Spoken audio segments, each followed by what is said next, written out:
ہم Sigmund Freud کے نظریات کو شیر اختر خان صاحب کی کتاب سے پیش کر رہے ہیں۔ قسط نمبر 2، ریپریشن، دباؤ۔ فرائڈ نفس سائیکی کو ایک ایسا سٹیج کہتا ہے جس پر قدیمی ابتدائی ہیجانات اور ان کی ارتقائی صورتیں آپس میں الجھتی رہتی ہیں۔ ان میں اصول لذت کو بھی کافی دخل ہے، اور یہ اصول خود ابتدائی ہیجان ہے اور زندگی کی ابتدا سے ہر فرد میں موجود ہوتا ہے۔ بچپن میں اس کا اظہار طبعی، ذہنی اور عصری حلقوں میں بدئی طور پر ہوتا رہتا ہے۔ مثلاً خوراک حاصل ہونے سے لذت ملتی ہے۔ ایسے اور کتنے افعال ہیں جن سے بچہ حظ اٹھاتا ہے۔ جہاں تک بقا اور نشو و نما کا تعلق ہے، یہ ہیجانات ضروری ہیں۔ جب کوئی چیز ان کی راہ میں روک بنتی ہے اور مسرت سے محرومی کرنا چاہتی ہے تو یہ ہیجانات اس روک، دکھ، پین کی مزاحمت بڑی شدت سے کرتے ہیں۔ یہاں ایک بات قابل توجہ ہے، بعض اوقات لذت دکھ کے ذریعے زیادہ ہو جاتی ہے۔ ایسا کیوں ہوتا ہے؟ اس کا سراغ بچے کی پیدائش میں ملتا ہے۔ بچہ جب پیدا ہوتا ہے تو عرصے تک سانس روکے رکھتا ہے، بول براز نہیں کرتا۔ تحقیقات سے ثابت ہوا ہے کہ ان حرکات سے وہ حظ حاصل کرنا چاہتا ہے۔ بچپن کی یہی علامت بڑی عمر میں بھی کار فرما رہتی ہے، اور لوگ اپنے آپ کو دکھ درد پہنچا کر محظوظ ہوتے ہیں۔ یہ عادت بڑھ کر اعضاء پرستی اور اعضاء طلبی کی صورت اختیار کر لیتی ہے۔ بچے کی پیدائش میں ایک اور اصول، نروان کا اصول، بہت دور رس نظر آتا ہے۔ یہ اصول لذت سے بھی زیادہ عمیق معلوم ہوتا ہے۔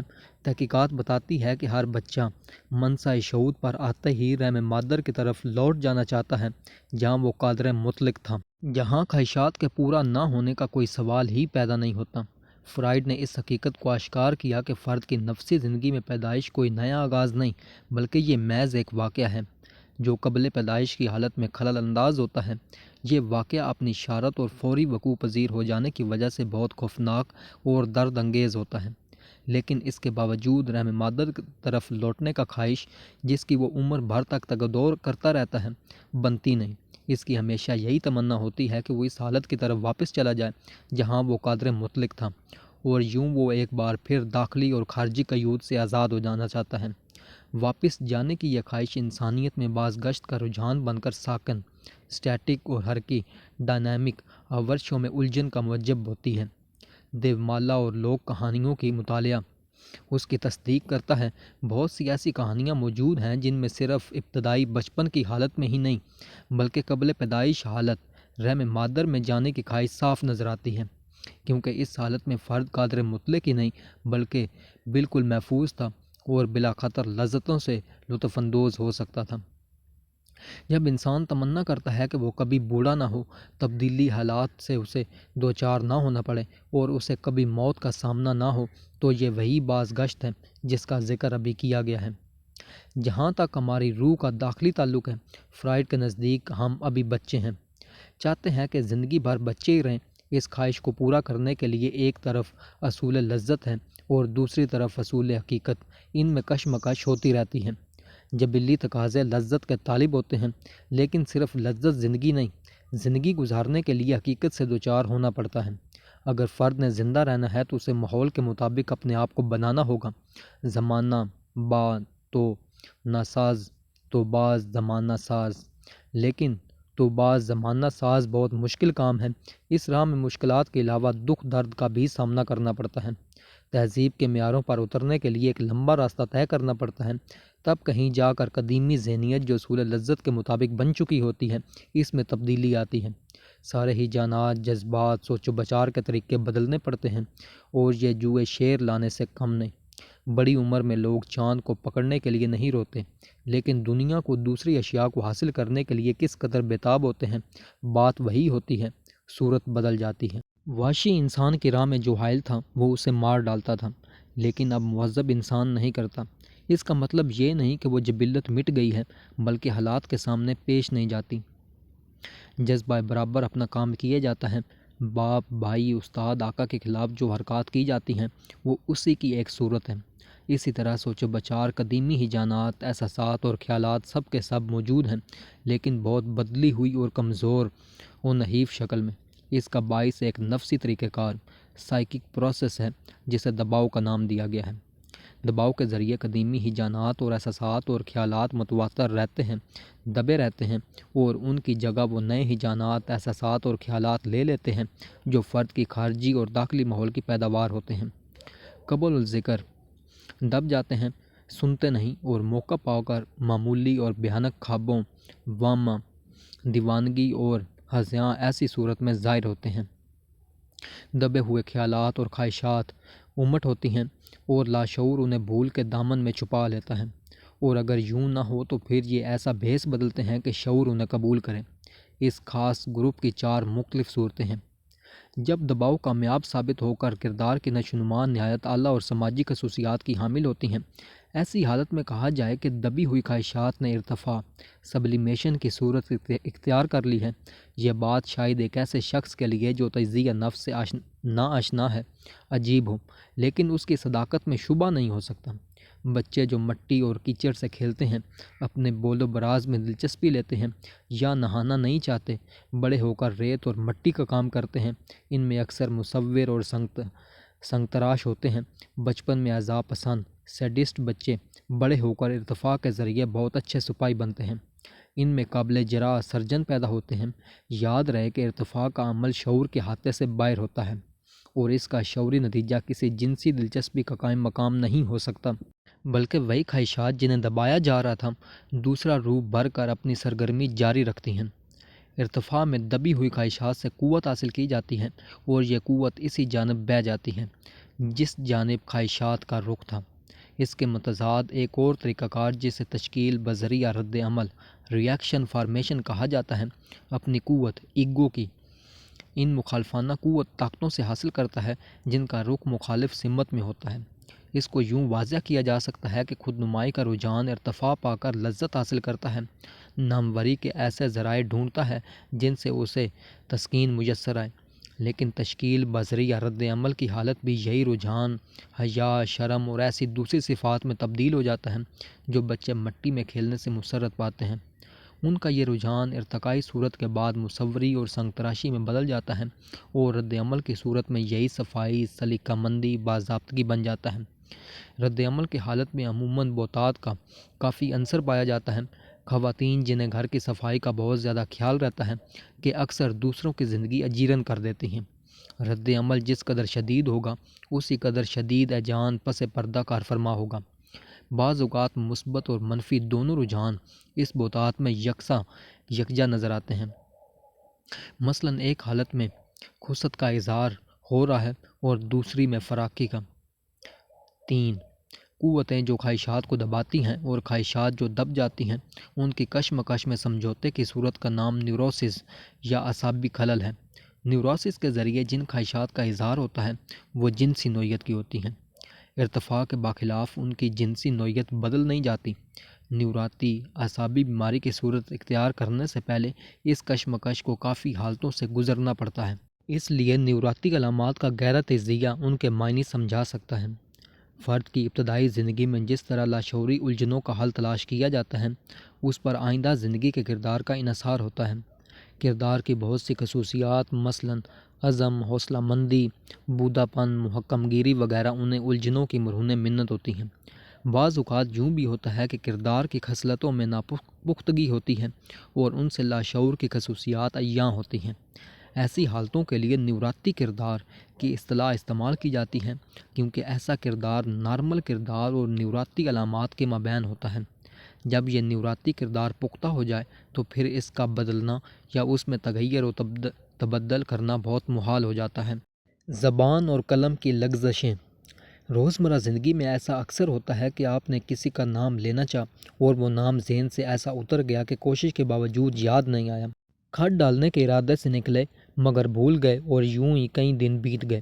کسی بات کا جواب ہاں میں دینا تھا، منہ سے نہ نکل گیا۔ نہیں کہنا تھا، کہہ دیا ہاں۔ دوست سے وعدہ تھا کہ فلاں دن ملیں گے، لیکن یاد نہ رہا۔ زبان اور قلم کی ایسی معمولی لغزشیں بے معنی نہیں ہوتی، بلکہ ذہنی زندگی میں ایسی لغزشیں بہت اہمیت رکھتی ہیں۔ تجزیہ نفس کی تحقیقات میں ان سے کافی مدد ملتی ہے۔ ایک واقعہ ہے کہ ایک نادار نوجوانوں نے اپنے امیر بیوہ عورت سے شادی کرنے کا ارادہ کیا اور جب اس نے دوستوں کے سامنے اپنے اس ارادے کا اظہار کرنا چاہا تو اس کے منہ سے خود بخود یہ الفاظ نکل گئے: میں فلاں عورت کو دبانا نہیں، میرا مطلب ہے بیانا چاہتا ہوں۔ زبان کی اس لغزشیں پر ایک کہکا بلند ہوا۔ لاشعور نے نوجوانوں کی نیت کا بھانڈا پھوڑ دیا۔ اسی سلسلے میں چند مثالیں قابل غور ہیں۔ ایک میاں بیوی کے درمیان کچھ عرصہ سے شکر رنجی تھی۔ دونوں دل سے ایک دوسرے کی صفات کے قائل تھے۔ اسی دوران میں بیوی نے اپنے خاوند کو ایک کتاب جو اس کے خیال میں بہت دلچسپ تھی پڑھنے کے لیے دی۔ خاوند نے کتاب کو بڑے شکریہ کے ساتھ قبول تو کر لیا، لیکن پڑھے بغیر اسے کہیں رکھ دیا اور اسے یاد نہ رہا کہ کتاب کہاں رکھی تھی۔ اس واقعہ کے کئی ماہ بعد خاوند کی ماں کسی دوسرے شہر میں بیمار ہو گئی۔ بیماری تشویشناک صورت اختیار کر گئی۔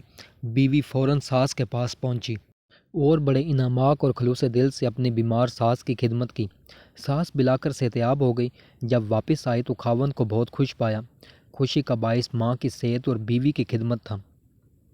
پرانی شکر رنجی دور ہو گئی تو اسے کتاب کی یاد آئی۔ اس نے تھوڑا ذہن پر زور ڈالا اور کتاب نکال کر پڑھ ڈالی۔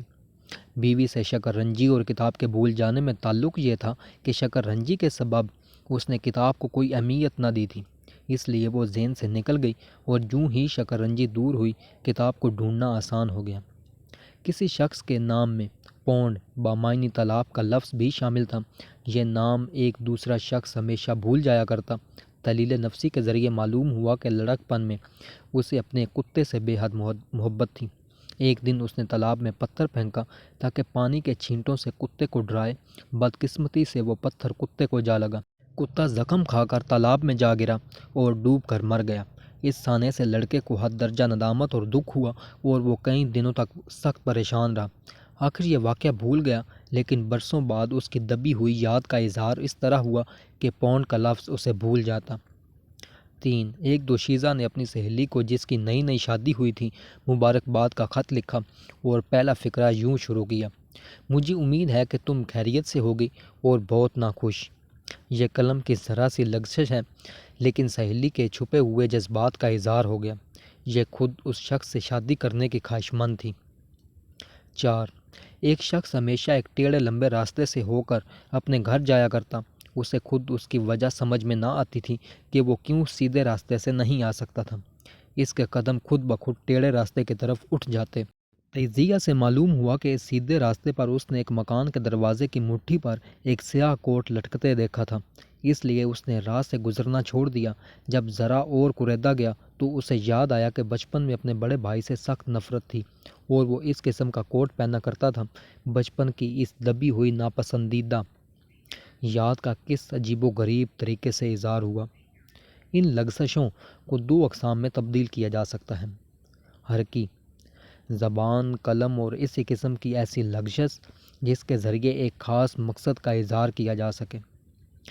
کسی ایسی حرکت کا سرزد ہونا جسے فرد خود نہیں چاہتا۔ حسی بات کا بھول جانا، غلط تصور، یادداشت یا نگاہ کی لغزش۔ یہ لغزشیں بادی نظر میں محض ذہن کی نارمل حالت میں ایک معمولی سا واقعہ معلوم ہوتی ہیں، لیکن جب گہرائی میں جا کر اس کا سبب معلوم کیا جائے تو اس لغزش کے پیچھے ایک خاص مقصد ہوتا ہے جو اس لغزش کا موجب بنا۔ فرائڈ نے ان لغزشوں پر تحقیقات کی اور جن باتوں سے فرد خود ناواقف تھا اور ان لغزشوں سے ڈھونڈ نکالا۔ ایک شخص جب کسی سے ملاقات کے وقت ملنے نہیں جاتا تو وہ یہ کہہ کر معذرت خواہ ہوتا ہے کہ مجھے بھول گیا تھا یا بات میرے ذہن میں ہی اتر گئی تھی۔ آپ نے ایسی معذرت کا جواب بھی سنا ہوگا: صاحب اب آپ کو بھول ہی جانا چاہیے تھا۔ بھلا اب ہماری یاد کیوں آنے لگی؟ گویا اس بھول جانے کا کوئی مطلب اور مقصد ضرور ہے۔ گھروں میں جب میاں بیوی میں ناچاکی ہوتی جاتی ہے تو بیوی کی بہت سی مانگیں میاں کو یاد نہیں رہتی۔ اس سے بیوی جان لیتی ہے کہ میاں ناراض ہیں۔ اس طرح ہم کئی لوگوں کے نام بھول جاتے ہیں اور اصلی نام کی جگہ دوسرا نام پکارنے لگتے ہیں۔ ایسا کیوں ہوتا ہے؟ فرائڈ کی تحقیقات کے مطابق دباؤ کا اثر ہوتا ہے کہ ایک شخص کا نام ہم اچھی طرح جانتے ہیں، لیکن ایک خاص موقع پر جب اس کا نام لینا چاہتے ہیں تو اچانک وہ نام ذہن سے اتر جاتا ہے۔ نام کا اس طرح ذہن سے اتر جانا محض حادثہ نہیں، بلکہ اس کے پیچھے ایک خاص مقصد ہے جس کی وجہ سے ذہن اس نام کو یاد نہیں کرنا چاہتا۔ ایسا مقصد لاشعوری ہوتا ہے، کیونکہ شعوری طور پر یاد کرنے کے باوجود نام یاد نہیں آتا، جو صاف بتاتا ہے کہ اس نام سے ناپسندیدہ یادیں وابستہ ہیں۔ جو لوگ اس بھول کو حافظے کا نقص سمجھتے ہیں وہ غلطی پر ہیں۔ یہ ذہن کا عمل ہے جو شعوری طور پر ہوتا ہے۔ جب تجزیہ نفس کے ذریعے ان لغزشوں کا مطلب واضح ہوا تو اس سے دو اور باتوں کا پتہ چلا۔ اول یہ کہ تمام ذہنی امراض نیوروسس کا انحصار نسیان پر ہوتا ہے، اور ہسٹیریا کے بعض مریضوں میں بھی بھول جانا پایا جاتا ہے، یہاں تک کہ مریض اپنا نام، اپنی شناخت اور گزشتہ زندگی کا حال تک بھول جاتا ہے۔ فرائڈ کے نزدیک بچوں کا کسی بات کو بھول جانا بھی بالمقصد ہوتا ہے۔ بھولنے والا اس بات کو ذہن سے نکال دینا چاہتا ہے۔ یہی وجہ ہے کہ ہم اپنے بچپن کی اکثر باتیں بھول جاتے ہیں اور یاد کرنے کے باوجود انہیں یاد نہیں کرتے۔ شاید کبھی کوئی یاد آ جائے، حالانکہ اس زمانے میں ہمارا ذہن تجربات کے لحاظ سے زرخیز ہوتا ہے۔ فرائڈ کی تحقیقات سے پہلے بچوں کی ذہنی زندگی کو بالکل نظر انداز کر دیا جاتا تھا، لیکن اس نے اس زندگی میں ایسے نتائج مرتب کیے جن پر ہماری آئندہ ذہنی زندگی کا انحصار ہوتا ہے۔ ہم نے مثال دی ہے کہ ہم خط ڈاک میں ڈالنا بھول جاتے ہیں اور پھر ایک ہی ہمیں یاد آ جاتا ہے کہ خط نہیں ڈالا گیا۔ تحقیقات نے بتایا کہ اس بھول کا تعلق خط کے مضمون سے ہوتا ہے۔ بھول جانے کے کئی شعوری بہانے تراشے جا سکتے ہیں۔ فلاں کام تھا، جلدی میں یاد نہ رہا، لیکن حقیقت اور ہوتی ہے۔ لاشعور نہیں چاہتا کہ وہ خط ڈاک میں ڈالا جائے، اس لیے اس نے شعور سے اس کی یاد کو مٹا دیا۔ لوگ اکثر مانگے کی کتابیں واپس کرنا بھول جاتے ہیں۔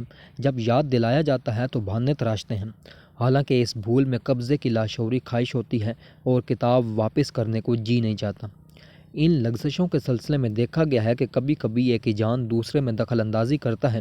شعوری طور پر سہیلی کو خط لکھا جا رہا تھا تاکہ اسے مبارکباد دی جائے، اور لاشعور نئے خوش کی بجائے ناخوش کا لفظ لکھ کر غمازی کر دی اور چھپے ہوئے جذبات کا اظہار ہو گیا۔ ماہرین لسانیات کے نزدیک شاید الفاظ نہ کے پیچھے ایک پوری کہانی لاشعور میں مدفون ہے۔ تجزیہ کار کے کلینک میں ایسی مثالیں عام ملتی ہیں۔ معمول نے جواب میں ذرا سی لغزش کا اظہار کیا اور تجزیہ کار نے اس کے ذریعے لاشعور کو دیکھ لیا۔ شعور کے ہیلے بہانوں کے باوجود لاشعور شعور کا پردہ بری طرح چاک کرتا ہے۔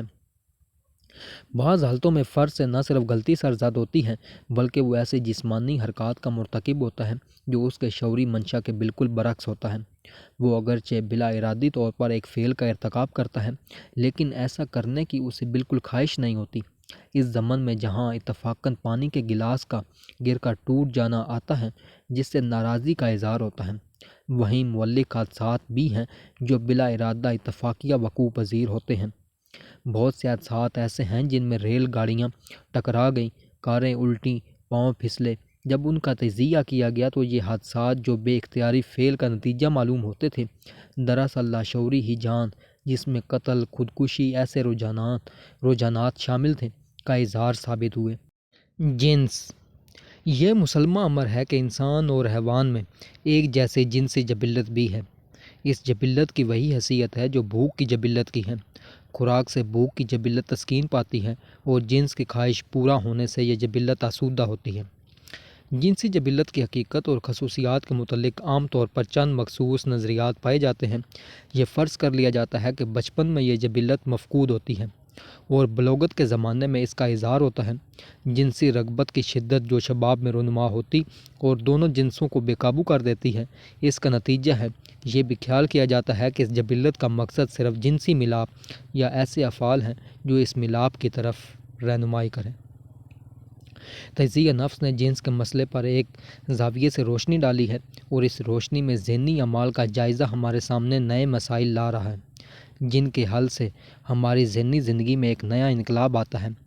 اب تک عام لوگ جنسی مسائل میں محض لذت اندوزی کے لیے دلچسپی کا اظہار کرتے رہتے ہیں اور ان کے لیے جنس محض جبلی تسکین کا نام تھا، مگر اب ایسا نہیں، کیونکہ فرائڈ نے جن حقائق کا آشکار کیا ہے وہ اتنی تلخ اور المناک ہیں کہ ایک عام آدمی ان کی تاب نہیں لا سکتا۔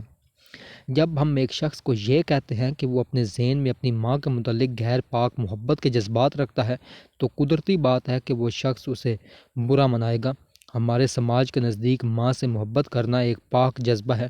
جو کوئی اس محبت میں جنس کے دخل کو ظاہر کرتا وہ شخص یا تو فاتر العقل ہے یا اس کے ذہن میں برے خیالات ہیں اور وہ اس لیے وہ قابل علاج ہے۔ بات دراصل یہ ہے کہ انسانی ذہن جبلی طور پر ہر اس حقیقت کے خلاف آواز اٹھاتا ہے جو اس کے تصورات اور مسلمات کے خلاف ہوں۔ بخلاف اس کے تجزیہ نفس کی تحقیقات ثابت کرتی ہیں کہ ہمارے سماج کا سارا اخلاقیاتی اور سوشل ڈھانچہ ایسی بنیادوں پر قائم ہے جو محکم نہیں ہے۔ گو اس ڈھانچے کی ظاہری شان و شوکت مروب کیے دیتی ہے، مگر حقیقت میں اس حسین عمارت کے اندر بہت بدصورت مصالح لگا ہوا ہے۔ یوں ہی یہ مصالح اتر جاتا ہے تو اندر سے اصل چیز نظر آنے لگتی ہے۔ ایک شخص جو ایک خوبصورت مکان میں آرام سے رہ رہا ہو، وہ بھلا کب چاہے گا کہ دیوار کا پلستر اتار کر نیچے کے مصالح کو دیکھتا پھرے؟ ہاں، جب کبھی کسی دیوار کا پلستر اتر جاتا ہے اور کوئی جگہ ننگی ہو جاتی ہے تو پھر اس گھر کا مکین دیوار کی اس شکستگی کا پر توجہ کرتا ہے۔ یہ مثال ذہنی بیمار پر صادق آتی ہے اور تجزیہ کار اس انجینئر کی مانند ہوتا ہے جو دیوار کا پلستر اتار کر اس مسئلے کو دیکھتا اور پرکھتا ہے جس سے دیواریں بنائی گئی ہیں۔ انجینئر کی رائے کو اس لیے رد کر دینا کہ وہ آپ کی رائے سے مختلف ہے، سمجھداری نہیں، کیونکہ وہ اپنے علم اور تجربے کی وجہ سے آپ سے بہت زیادہ جانتا ہے۔ پھر اسے کیا پڑی ہے کہ وہ خواہ مخواہ ایسی باتیں کہیں جو درست نہ ہوں۔ جب تجزیہ کار کہتا ہے کہ ہمارے فلاں فعل کے پس پردہ جنس کی جبلت کار فرما ہے تو اسے رد کر دینا درست نہیں ہے، کیونکہ وہ بھی اپنے علم اور تجربے کی روشنی میں یہ کہتا ہے۔ فرائیڈ نے جب جنس کے بارے میں اپنی تحقیقات شائع کی تو اس نے اس سے قبل اپنے مریضوں میں اس کے مظاہرے دیکھے تھے۔ اس نے ان تحقیقات سے نظریات قائم کیے ہیں اور آج وہ نظریات ایک سائنس کی صورت میں ہمارے سامنے ہیں۔ بعض لوگ شاید ان نظریات کو دیکھ کر پوچھیں کہ ہماری زندگی میں جنس کا اس قدر دخل کیوں ہے؟ تو اس تجزیہ نفس کو کوئی سروکار نہیں، اس کا کام تو یہ ہے کہ وہ بتائے کہ جنس موجود ہے اور وہ کس طرح اثر ہوتی ہے۔ سماج کی طرف سے جنس کے مختلف پہلوؤں پر بھاری قیود عائد کی گئی ہیں، یہاں تک کہ عام بول چال میں بد اخلاقی اور جنس مترادف الفاظ کے طور پر استعمال کیے جاتے ہیں۔ گناہ کا خیال جنس سے منسوب کیا گیا ہے اور اس کے خلاف اخلاق کے نام پر بہت سختی روا رکھی جاتی ہے۔ یہ ساری قیود کیا ہیں؟ داخلی جنسی دباؤ کا ایک پرتو۔ جب ہم اس دباؤ کا بغور مطالعہ کرتے ہیں تو معلوم ہوتا ہے کہ جن خیالات کو دبایا گیا ہے وہ کسی قدر شدید اور قوی ہیں۔ اس داخلی دباؤ کا بیشتر حصہ لاشعوری ہوتا ہے۔ جنس کے خلاف جس قدر شعوری طور پر تعصب پایا جاتا ہے، لاشعوری تعصب اس سے کہیں بڑھ کر ہوتا ہے۔ اس سے یہ نتیجہ نکالا جا سکتا ہے کہ جنس کا حصہ شعور میں جو کچھ بھی ہوتا ہے اس سے بدتر جہاں زیادہ وہ لاشعور میں عمل پیرا ہوتا ہے۔ جنس کے مسئلے کا سب سے قابل اعتراض حصہ بچپن میں جنس کی موجودگی کا ہے۔ اس کی طرف ہم نے شروع میں اشارہ کیا ہے۔ فرائیڈ نے جب نظریہ پیش کیا تو ایک کورام مچ گیا، کیونکہ اب تک یہ مسلمات میں سا تھا کہ جنسی جبلت کا اظہار عنفوان شباب میں ہوتا ہے۔ لڑکیاں اس وقت اس جبلت سے آگاہ ہوتی ہیں جب وہ رشتہ ازدواجی میں منسلک کر دی جائیں۔ اگر کبھی جنس کا مظاہرہ بچپن میں ہو جاتا تو اسے بیماری سمجھا جاتا۔ بخلاف اس کے کہ فرائیڈ نے کہا کہ بچے اپنی جنسی دلچسپیوں کو اپنے آپ سے چھپاتے ہیں اور وہ اس سے بڑھ کر بڑوں سے پوشیدہ رکھتے ہیں۔ جہاں تک بڑوں کے رویے کا تعلق ہے، وہ یا تو بچوں کی حرکات سے بالکل بے نیاز ہوتے ہیں یا وہ انہیں شرارتی قرار دے کر قابل سزا گردانتے ہیں۔ حقائق سے آنکھیں بند کر لینا حقائق کا بتلان نہیں ہے۔ ہر شخص دیکھ سکتا ہے کہ بچوں میں جنسی افعال کی موجودگی ان کے جسمانی اعمال پر اثر انداز ہوتی ہے، ان کی عادات، تجسسات، محبت اور حسد کی تشکیل کرتی ہے۔ فرائیڈ نے دعویٰ کیا ہے کہ جس وقت بچہ اس دنیا میں آتا ہے اسی لمحے سے جنسی جبلت سرگرم عمل ہو جاتی ہے اور آخری دم تک اپنا کام کیے جاتی ہے۔ اس کے اعمال کا دائرہ بہت وسیع ہے اور وہ مختلف اشکال میں سامنے آتی ہے۔ اکثر ایسا ہوتا ہے کہ ہم اس جبلت کو اس کے اعمال کی وجہ سے پہچان نہیں سکتے۔ جنس کے اعمال کو صرف وظائف مخصوص تک محدود رکھنا درست نہیں، کیونکہ اب تجزیہ نفس کے پاس ایسی شہادتیں موجود ہیں جن میں جسم کے دوسرے حصے، لب، چھاتیاں وغیرہ انہیں خصوصیات کی حامل ہوتی ہیں جو وظائف مخصوص سے متعلق ہیں۔ بعض حالتوں میں ضمنی اعمال اتنی ہی اہمیت اختیار کر لیتے ہیں جو جنس کے مرکزی عمل کو حاصل ہوتی ہے۔ تجزیہ نفس کی روح سے جنس کی جبلت بہت پیچیدہ ہے۔ یہ کئی مرکبات کا مجموعہ ہوتی ہے جو ملا کر ایک وجود میں مدغم ہو جاتے ہیں۔ لیکن کئی بار ایسا بھی ہوتا ہے کہ یہ مرکبات ایک وجود اختیار نہیں کر پاتے۔ ایسی حالت میں اس جبلت کو نشوونما کے لیے کافی عرصہ بکار ہوتا ہے، جس کے دوران میں کئی مشکلات آتی ہیں، نشوونما کی کمی رہ جاتی ہے یا کسی خاص مقام پر آ کر یہ نشوونما رک جاتی ہے۔ اس سارے عمل میں اس نشوونما کو دوبارہ ایک سی حالت میں گزرنا پڑتا ہے۔ یہ حالت گو عجیب سی معلوم ہوگی۔ پہلی حالت بچپن کا زمانہ ہوتا ہے جو 5 برس سے کم عمر تک رہتا ہے۔ دوسری حالت سن بلوغت سے قبل ہوتی ہے۔ ان دونوں کے درمیان کے زمانے لیٹنسی پیریڈ میں اس جبلت کی نشوونما میں کوئی ترقی نہیں ہوتی۔ نشوونما کی ان دونوں حالتوں کے تعلقات نہایت دلچسپ ہوتے ہیں۔ قدرتی بات ہے کہ یہ دونوں ایک ایسے نہیں ہو سکتے، کیونکہ بچے اور جوان کے جسم اور ذہن میں فرق ہوتا ہے۔ نہ ہی فرد کی عمومی نشوونما کے ارتقاء کا سادہ اعادہ ہوتا ہے۔ اس کے باوجود دونوں حالتوں میں کافی متوازیت ہے، اور دوسری حالت میں جو نشوونما ہوتی ہے اس کا انحصار زیادہ تر پہلی حالت پر ہوتا ہے۔ مثال کے طور پر سن بلوغت کے بعد جنسی نشوونما 20 صورتیں اختیار کر لیتی ہے۔ وہ افراد کبھی ایک ایسے طریق پر نشوونما نہیں پاتے، بلکہ وہ راستے جن پر یہ نشوونما ہوتی ہے ان کی تفصیلات حیران کن ہوتی ہیں، اور ان کی بنیادیں بچپن کے ابتدائی دور میں ہی رکھی جا چکی ہوتی ہیں۔ یہی وجہ ہے کہ بلوغت کے سن کی کسی غلطی کا سمجھنا یا اسے درست کرنا ناممکن ہوتا ہے، جب تک ہم پہلی صورت یعنی بچپن کو پیش نظر رکھ کر ان اثرات کو نہ جانچیں جنہوں نے دوسری صورت کا تعین کیا۔ بچپن کے زمانے پر اس قدر دباؤ ہوتے ہیں کہ اس زمانے کی یادیں بھول جاتی ہیں۔ ان میں سے ایک حصہ جو شعور سے تعلق نہیں رکھتا، تجزیہ نفس کے ذریعے لاشعور میں سے ابھارا جا سکتا ہے۔ جنس کے نشوونما میں پہلا دور وہ آتا ہے جب بچہ چوسنے لگتا ہے۔ یہ دودھ پینا محض بھوک کی تسکین کے لیے نہیں، بلکہ وہ اس سے لذت حاصل کرتا ہے۔ ایسی حرکات کرتا ہے جو اس کے لذت کا اظہار کرتی ہیں۔ پہلے اس کی یہ حرکات ماں کی چھاتی سے وابستہ ہوتی ہیں۔ آپ نے بارہا دیکھا ہوگا کہ جب بچہ روتا ہے تو اس کی ماں اپنی چھاتی اس کے منہ کے قریب لے جاتی ہے تو بچہ چپ ہو جاتا ہے، کیونکہ اس طریقے سے بچے کی جنسی خواہش پوری ہو جاتی ہے۔ شروع میں بچے کی جنسی خواہش اس کی خوراک کی خواہش کے ساتھ معلق ہوتی ہے، لیکن بعد میں یہ خواہش خالصاً جنسی ہو جاتی ہے۔ ہر ماں اور دائیا اس سے بخوبی واقف ہے کہ بچہ بار بار انگوٹھے کو منہ میں رکھ کر چوستا ہے۔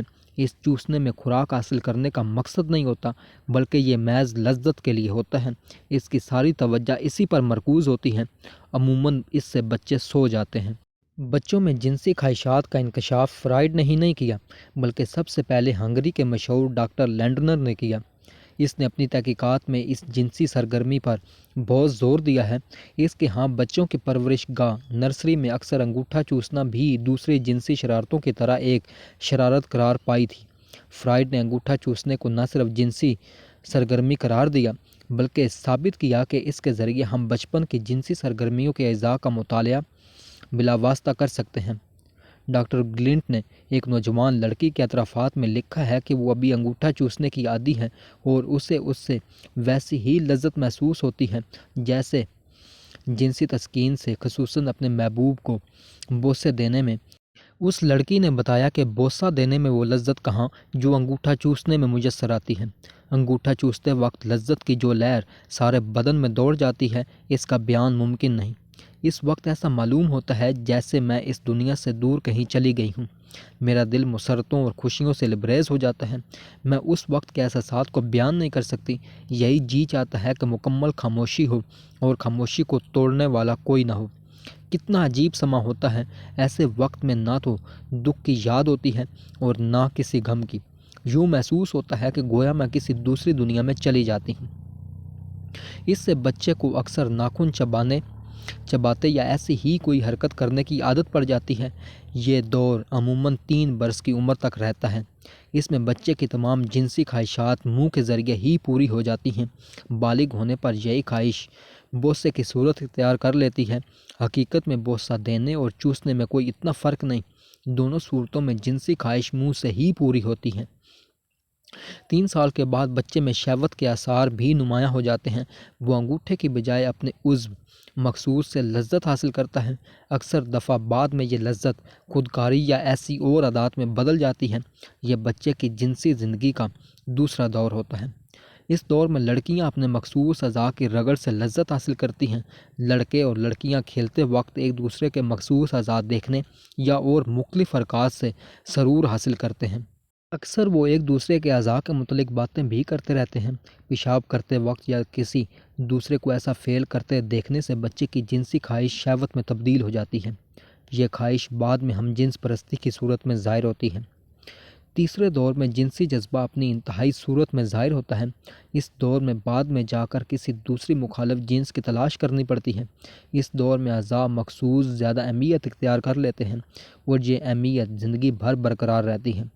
بچہ جان لیتا ہے کہ ان اعضاء کا مقصد محض لذت نہیں بلکہ تولید بھی ہے۔ جس دور میں ذہن کی نشوونما کے ساتھ ساتھ محبت اور اظہار بھی ترقی کرتے ہیں۔ جنس کی جبلت کی مندرجہ بالا صورتوں کی روشنی میں ہمیں 3 ادوار کا پتہ چلا ہے۔ پہلے دور کا نام آٹو ایروٹسزم رکھا ہے۔ اس دور میں کوئی دوسری ذات موجود نہیں ہوتی جس سے وہ تسکین پا سکے، اس لیے بچہ اپنے جسم سے جنسی آسودگی حاصل کرتا ہے۔ اسی دور میں اسے اپنی ذات یعنی انا کا احساس نہیں ہوتا۔ اس کے بعد جب دوسرا دور شروع ہوتا ہے تو اس میں نرگسیت پیدا ہو جاتی ہے۔ اس کی ایگو ارتقائی منازل طے کرتی ہے اور جبلت کی تسکین خود بچے کے ایگو سے ہوتی ہے۔ وہ اپنے آپ سے محبت کرنے لگتا ہے۔ یہ رجحان تازیست موجود رہتا ہے۔ تیسرے دور میں بچہ اپنی جنسی تسکین کے لیے خارجی دنیا میں کسی اور ذات کی تلاش کرتا ہے تاکہ وہ نہ صرف اپنا پیار اسے دے سکے بلکہ اس کے شعوری اور لاشعوری جنسی تصورات آسودگی پائیں۔ ظاہر ہے کہ بچے کی بیرونی دنیا کا احاطہ پہلے اپنے کنبہ تک محدود ہوتا ہے اور وہ ان سے جنسی لذت کا اکتساب کرتا ہے۔ اس زمانے میں بچے کی لذت حاصل کرنے کی خواہش میں وسعت آ جاتی ہے اور اس کی محبت کا پہلا مرکز ماں ہوتی ہے، اور جیسے جیسے اس محبت میں پھیلاؤ آتا ہے لڑکا اپنے باپ کو رقیب سمجھ کر حسد و رشک، نفرت و حقارت کی نگاہوں سے دیکھنے لگتا ہے، لیکن وہ ان جذبات کا کھلم کھلا اظہار نہیں کر سکتا۔ اس لیے اس کے ذہن میں الجھن سی پیدا ہونے لگتی ہے جسے فرائڈ نے ایڈیپس الجھن کا نام دیا ہے۔ یہ نام بھی یونانی سنمیات سے لیا گیا ہے۔ ایڈیپس کا قصہ یوں ہے۔ قدیم یونان میں ایک ریاست بزنام کی تھی۔ اس کا ایک بادشاہ لیوس نامی گزرا ہے۔ اسے ایک استخارہ کے جواب میں یہ معلوم ہوا کہ وہ اپنے بیٹے کے ہاتھوں قتل ہوگا۔ یہ معلوم کر کے اسے سخت الجھن ہوئی، اور جب اس کی بیوی جوکاسٹا کے بیٹا پیدا ہوا تو اس نے اپنے مقدر سے بچنے کے لیے بچے کے دونوں پاؤں برمائے انہیں ملا کر باندھ دیا اور پھر اس ہونے والے قاتل کو کنویں ستھیرون پر ڈلوا دیا۔ ایک چرواہا ادھر سے گزرا، اس نے بچے کو یوں پکڑا پڑا دیکھ کر اٹھا لیا اور اسے کورنتھ کے قصر شاہی میں پہنچایا، جہاں اس کا نام ایڈیپس رکھا گیا کیونکہ اس کے پاؤں سوجے ہوئے تھے۔ اس کی پرورش کورنتھ کے شاہی جوڑے نے مثل اپنی اولاد کے کی، لیکن جب وہ جوان ہو گیا تو ایک کورنتھی نے اس کی نجابت اور حسب و نسب کے متعلق کچھ شکوک ظاہر کیے، جس سے برانگیختہ اور دل گرفتہ ہو کر وہ ولفی پہنچا تاکہ وہاں دارالاستخارہ میں دیوتا سے اس باب میں مشورہ کرے۔ یہاں اسے یہ اطلاع ملی کہ وہ اپنے باپ کو قتل اور اپنی ماں سے بیاہ کرے گا۔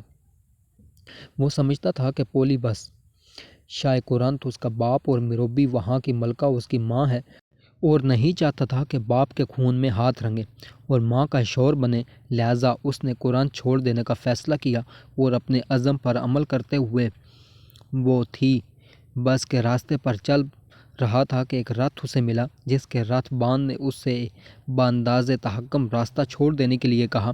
شاہی خون اس گستاخی پر فوراً جوش میں آ گیا اور اس نے رتھ بان اور رتھ کے سوار دونوں کو اسی جگہ ٹھنڈا کر دیا۔ اس کے بعد وہ شہر تھیبس کے قریب آیا۔ یہاں ایک عجیب الخلقت مخلوق رہتی تھی جس کا سر عورت کا تھا اور دھڑ ببر کا، اور اس کے 2 پر تھے۔ وہ ایک چٹان پر بیٹھی ہوئی تھی، وہیں سے ہر شخص سے ایک سوال کرتی تھی اور جو اس سوال کے حل کرنے میں ناکام رہتا اسے چٹ کر جاتی تھی۔ ایڈیپس بھی اس کے پاس آیا جس کے سامنے وہی معمہ پیش ہوا۔ ایک بستی ایسی ہے جس کے 4 پاؤں ہیں، 2 پاؤں ہیں، 3 پاؤں ہیں اور صرف ایک آواز، اس کے پاؤں کی تعداد معین نہیں، لیکن جس قدر یہ تعداد بڑھتی جاتی تھی اس قدر وہ ہستی کمزور ہوتی جاتی تھی۔ ہوشیار ایڈیپس نے جواب دیا، انسان کیونکہ وہ بچپن میں گھٹنوں چلتا ہے، بڑا ہو کر 2 پاؤں پر سیدھا کھڑا رہتا ہے اور بوڑھا ہو کر عصا کی مدد لیتا ہے۔ اس پر دیونی نے خودکشی کر لی۔ تھیبز والوں کو جب یہ معلوم ہوا کہ ان کا بادشاہ کسی نامعلوم شخص کے ہاتھوں مارا گیا تو انہوں نے یہ طے کیا کہ جو شخص انہیں مذکورہ بالا دیونی سے نجات دلائے گا اسے وہ اپنا بادشاہ بنائیں گے۔ اس طرح ایڈیپس کو شاہی تاج اور بیوہ ملکہ کا ہاتھ، یہ دونوں چیزیں میسر آئیں۔ بیٹے کو اس کی خبر نہ تھی کہ اس کی شریک حیات اور کوئی نہیں بلکہ اس کی ماں ہے، اور ماں اس سے قطعاً نہ بلد کہ اس کی کشتی حیات پر کا پرشباب ملا اور کوئی نہیں، صرف اس کا اپنا بیٹا۔ زندگی نہایت امن و سکون سے بسر ہو رہی تھی۔ بامی لطف و محبت کی کئی زندہ یادگاریں بھی پیدا ہو چکی تھیں۔ ایک واقعہ پیش آیا۔ تھیبس کی ریاست میں ایک پلیگ پھوٹ پڑا اور کم ہونے کا نام نہیں لیتا تھا۔ ایڈیپس نے دارالاستخارہ سے رجوع کیا۔ جواب ملا، جب تک شاہ مقتول کا قاتل ملک بدر نہ ہوگا پلیگ بدستور جاری رہے گا۔ اس بارہ میں شاہ نے ایوگیر تھیریسیاس سے مشورہ کیا، جس سے اسے معلوم ہو کہ رتھ کا سوار جسے اول الذکر نے موت کے گھاٹ اتار دیا الیوس تھا، اس کا اپنا باپ۔ اس اطلاع سے اس پر بجلی گری اور اس نے اپنی آنکھیں نکال ڈالیں، جو کاسٹا نے خودکشی کر لی۔ فرائڈ نے اس قصے کو بچے کی زندگی میں کار فرما دیکھا ہے اور اس کی مناسبت سے اسے ایڈیپس الجھن کا نام دیا ہے۔ تجزیہ نفس نے دریافت کیا کہ ہر ایک انسان کی زندگی میں ایڈیپس کا قصہ دہرایا جاتا ہے۔ ہم اپنی سب سے پہلی محبت اپنے والدین یا ان کے قائم مقام کی طرف مبذول کرتے ہیں۔ لڑکا پیدائش کے وقت سے ہی ماں کی شفقت سے فیضیاب ہونے لگتا ہے۔ اس کی جسمانی ضروریات کا ماں خیال رکھتی ہے، اسے لاڈ پیار کرتی ہے، اور یوں انجانے وہ بچے کے جسم کے ایسے حصوں میں تحریک پیدا کرتی ہے جو اس وقت جنسی لذت کا ذریعہ بن جاتے ہیں۔ اس کے اندر ایک سنسنی پیدا ہوتی ہے جو اسے ماں کی طرف اور زیادہ مائل کر دیتی ہے۔ بچہ دیکھتا ہے کہ اس کی ماں کی محبت اور توجہ کا ایک اور مرکز بھی ہے، اور وہ اس کا اپنا باپ ہوتا ہے جو اس کی ماں کو چھین لیتا ہے۔ یہاں سے بچے کے اندر باپ کے خلاف رقابت کا جذبہ پیدا ہوتا ہے۔ اس سے بچے کے ذہن میں الجھن سی ہوتی ہے۔ خارجی ماحول، سماجی حالات، اخلاقی بندشوں کی وجہ سے وہ باپ کے خلاف اپنے جذبے کا اظہار نہیں کر سکتا، اور نتیجہ یہ ہوتا ہے کہ یہ جذبہ اس کے لاشعور میں دب جاتا ہے۔ بچے کی آئندہ زندگی اور اس کے کردار کی تشکیل کا سارا انحصار اسی الجھن پر ہوتا ہے۔ یہ الجھن لاشعور میں مرکزی حیثیت رکھتی ہے۔ تجزیہ نفس کی ساری معلومات میں یہ دریافت سب سے زیادہ اہم ہے کہ اس کے خلاف جہاں فرد کی داخلی مزاحمت ہوتی ہے، وہیں خارجی طور پر سب سے زیادہ اعتراضات اس پر کیے گئے ہیں۔ ان سارے اعتراضات پر جب غور کیا گیا، کیونکہ اس خاص دریافت کی اس قدر مخالفت اور مزاحمت کی گئی ہے، تو اس کا باعث خود یہ ایڈیپس الجھن تھی۔ تجزیہ نفس کے سارے نظریات اس ایک دریافت کے گرد گھومتے تھے۔ یہ وہ بنیادی صداقت ہے جس کا بطلان ساری تاریخ کو ملیا میٹ کر دے گا۔ یہ الجھن ایک کنجی ہے جس سے ہم نوجوانوں کی ساری مشکلات کو سمجھ سکتے ہیں۔ نوجوانوں کی مشکلات کوئی تھوڑی نہیں ہیں۔ اگر ان کا حل ہو جائے تو سماج کی حالت بدل سکتی ہے۔ کون نہیں جانتا کہ عنفوان شباب میں ہر نوجوان کو جنس، شادی، ازدواجی تعلقات، سماجی مسائل، طوافیت، برتھ کنٹرول، حسد، رقابت، صنفی الجھنوں، مختلف کجرویوں سے دوچار نہیں ہونا پڑتا۔ آج تک ان الجھنوں کا حل تو کیا، ان کو اچھی طرح سمجھا بھی نہیں جا سکا تھا۔ یہ تجزیہ نفس کی تحقیقات کا بنی نوع انسان پر احسان ہے کہ اب ان سارے مسائل کو نئی روشنی کی رہنمائی میں سمجھا اور حل کیا جا سکتا ہے۔ ایڈیپس الجھن دراصل ازلی تکون ہے جس میں باپ، بیٹا اور ماں مل کر اس تکون کو پورا کرتے ہیں۔